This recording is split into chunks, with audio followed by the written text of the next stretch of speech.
Bonjour à tous, aujourd'hui on est le 12 janvier et on parle des caméras. C'est parti, on y va.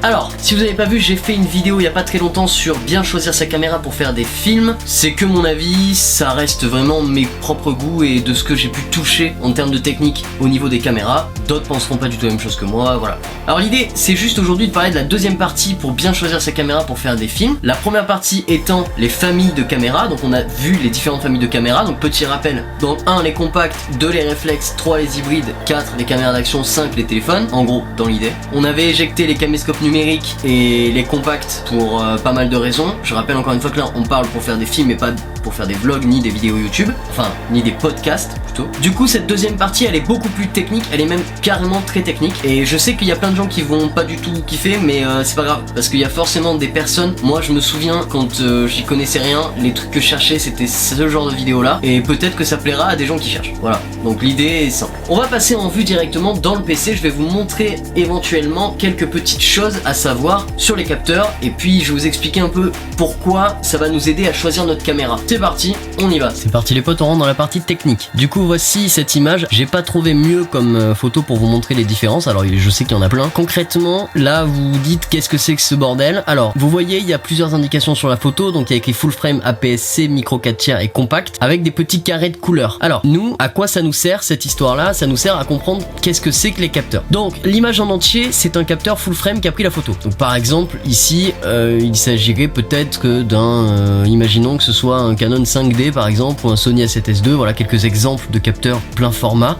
Ça peut être aussi des capteurs moins chers hein, comme le Canon 6D ou voilà. Du coup ça c'est on va dire que cette photo là a été prise avec un objectif 50 mm avec chacun différent capteur. Donc c'est à dire que chaque appareil photo a utilisé le même objectif, un objectif de 50 mm. Ok. Ensuite les traits rouges que vous voyez c'est les capteurs APS-C. Donc les capteurs APS-C vous voyez que la photo est moins grande que le capteur full frame, c'est à dire qu'on n'a pas toute l'image, on a que le carré rouge. Et ensuite pareil avec le micro 4 tiers et ensuite pareil avec les compacts. Donc je vous expliquais que les compacts on allait oublier l'idée pour cette raison là, c'est parce que le capteur est beaucoup trop petit. Pourquoi? Parce que du coup on ne peut pas obtenir de bonne profondeur de champ, donc on ne peut pas obtenir de flou et en plus de ça on peut pas régler, on peut pas changer les objectifs etc. Enfin voilà, plein de paramètres comme ça. Vient ensuite le micro 4 tiers, donc le micro 4 tiers c'est un peu plus carré, c'est le format vert, donc c'est le carré vert que vous voyez ici. Donc comme vous pouvez le voir le micro 4 tiers est de petite taille, c'est assez petit, mais le micro 4 tiers a l'avantage de proposer un prix assez bas. Le tarif est généralement assez bas voire même très bas et on a certains appareils d'exception comme le G7, le GH4, bientôt le GH5 ou même encore la Blackmagic Cinema Camera qui sont de très très bonnes caméras, voire même carrément hallucinantes pour le rapport qualité-prix. C'est clairement au-dessus. Les avantages et les inconvénients de ça, c'est toujours pareil, c'est que malgré le fait que le prix soit bas, on va avoir beaucoup plus de difficultés à obtenir un grand champ, un grand angle, avoir plus de choses dans l'image, puisque le capteur est petit. Est-ce que vous commencez à comprendre un petit peu l'idée? Alors que, par exemple, si on prend un APS-C, vous allez voir, le champ est beaucoup plus large.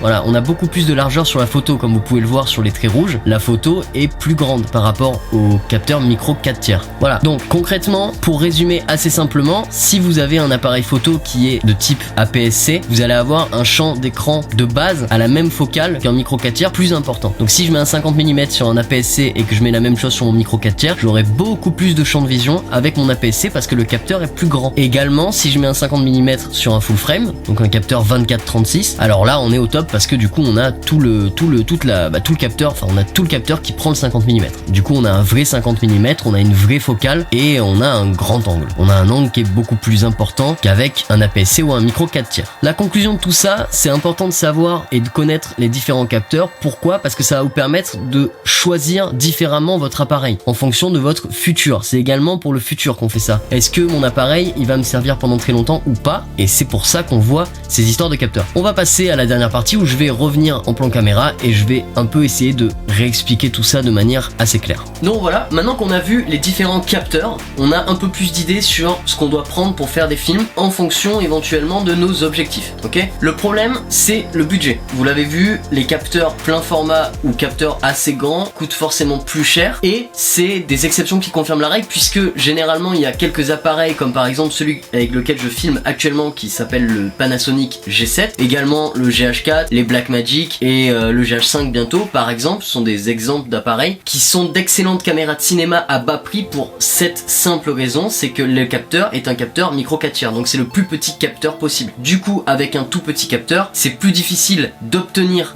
des belles profondeurs de champ, d'obtenir Alors la profondeur de champ, petite parenthèse, c'est les flous qu'il y a derrière, vous savez, hein, ce genre de truc, les flous. Et donc ça va être plus compliqué d'obtenir en fait une image grande, large, un champ d'écran monstrueux, puisque le capteur est tout petit. Donc vous aurez beau mettre un objectif très bas en termes de millimètres, à courte focale, donc une focale très basse, donc un objectif qui ouvre avec un grand angle, en gros. J'essaye de choisir bien mes mots pour que ce soit assez simple. Donc un objectif qui ouvre grand, et ben même si vous arrivez à prendre l'objectif qui est le plus petit possible, il sera jamais vraiment aussi grand en termes de champ que sur le même capteur mais en plein format. Vous avez l'idée ou pas? En gros, si je prends un réflexe très célèbre de la marque Canon qui s'appelle le 5D par exemple, qui est un capteur plein format qui filme pas mal, et que je prends mon G7 à côté, si je mets un objectif 50 mm sur le capteur plein format et si je mets un objectif 50 mm sur le mien, moi j'aurai un hyper zoom et lui il aura un vrai 50 mm, c'est-à-dire à peu près la vision humaine, en gros l'idée. Voilà, du coup c'est important de choisir son capteur en fonction de son budget, et ça va nous apporter aussi également des choses dans le temps. C'est que en général, si on prend un capteur assez grand, on a une possibilité d'évolution dans le temps qui est un peu plus importante pour pas mal de raisons, surtout si vous faites de la photo par exemple, mais bon là nous c'est pas notre sujet. Après, quels sont les avantages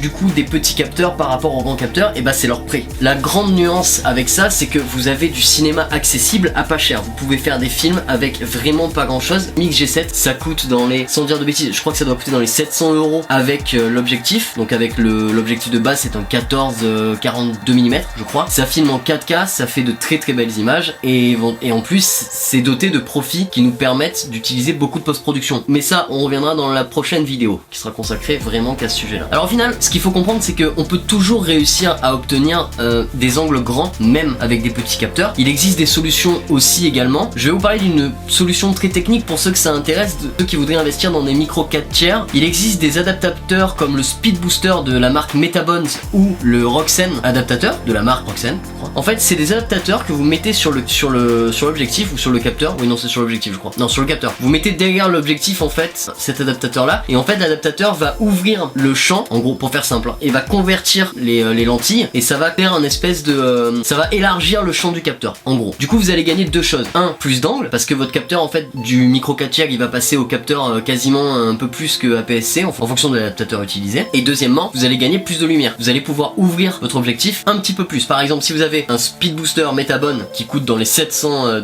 vous allez pouvoir passer de votre objectif qui est un 1.8 à un objectif qui va devenir un 1.4. Et également, si vous avez un 1.4, il va devenir un 1.0 en termes d'ouverture. Donc c'est vraiment super bien. Ça va vous permettre de faire plus de fond en profondeur de champ. Vous allez avoir une énorme profondeur de champ d'un coup, enfin très peu, et vous allez pouvoir faire beaucoup de flou d'arrière-plan très facilement. Également, vous avez aussi une plus importante lumière qui arrive dans le capteur. Donc vous allez avoir plus de lumière. C'est tout bénef en fait. Le petit inconvénient qu'il y aurait à cette technique là, c'est que du coup évidemment ça va convertir vers d'autres objectifs, et les objectifs en question, vous avez différents choix, mais théoriquement c'est des objectifs Canon FD ou EF. Donc il y a différents adaptateurs. Vous avez soit les adaptateurs en version EF, et dans ces cas là vous passez de votre micro 4 tiers à des adaptateurs EF, et il faudra arrêter d'acheter des objectifs Panasonic ou des objectifs 4 tiers, ça servira plus à rien. Ou alors vous allez passer vers du FD, donc c'est les anciens modèles d'objectifs Canon. Deux avantages pour les FD, c'est que 1, ils sont assez robustes, et 2, ils sont pas très chers. L'inconvénient de ça, c'est que c'est parfois plus difficile à trouver, et vous allez souvent passer votre vie sur eBay, mais vous allez pouvoir obtenir de très belles images avec ça. Moi personnellement, je n'utilise pas d'adaptateur pour le moment, parce que j'ai décidé de avant que Panasonic sorte le GH5, j'avais décidé de changer d'appareil pour passer sur un plein format. Maintenant que le GH5 va sortir, je pense que je vais rester sur Panasonic et que je vais investir dans des objectifs beaucoup plus chers. Mais bon, c'est un choix personnel. En réalité, on peut très bien obtenir ce qu'on veut avec un micro 4 tiers, seulement il faut juste un peu se creuser la tête et aller chercher des petites solutions. Évidemment, vous avez également les options qui coûtent très peu d'argent, qui sont des wide angle converteurs. Donc les wide angle converteurs, en fait, c'est juste une lentille qu'on pose par-dessus l'objectif qui permet d'augmenter en fait l'angle encore plus du champ.